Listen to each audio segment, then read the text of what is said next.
Hi, hello mga ateng. So for today's video, magluluto tayo ng pasta.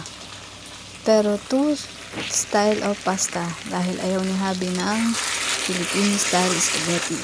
So gagawa tayo sa kanya ng creamy pasta only. Pesto pasta sana yung gagawin ko sa kanya. Kaya lang, wala pala kami ingredients. So ito lang, kung ano lang yung nandito na ingredients, yun lang ang ilalagay ko. Wala pala kaming mozzarella. So nilagyan ko na lang siya ng cheddar cheese.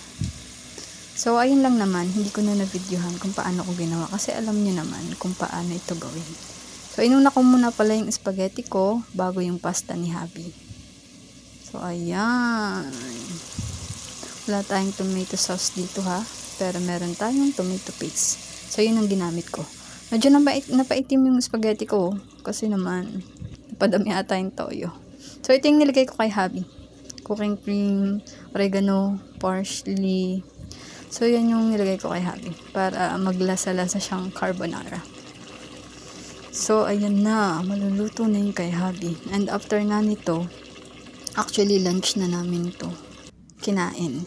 And tapos na rin kaming kumain nung in-upload ko na to. So, ayun lang. Share ko lang sa inyo. So, pag nakita mo tong video na to, so, this is your time na magluto ka na rin. So, ayun lang naman mga ateng ang share ko sa inyo. Ang aking homemade two-style pasta. Okay? So, ayun na nga. So, at nang ready na, ayan na siya. Kasi Magkaiba ayaw ng niya kulay. ng spaghetti So, Filipino obvious style. naman na magkaiba ng lutoan eh. So, tingnan nyo naman oh. Pinatili ko pa rin siyang creamy. So, kain na tayo, mga ateng. Okay, thank you sa pananood. Babush ka.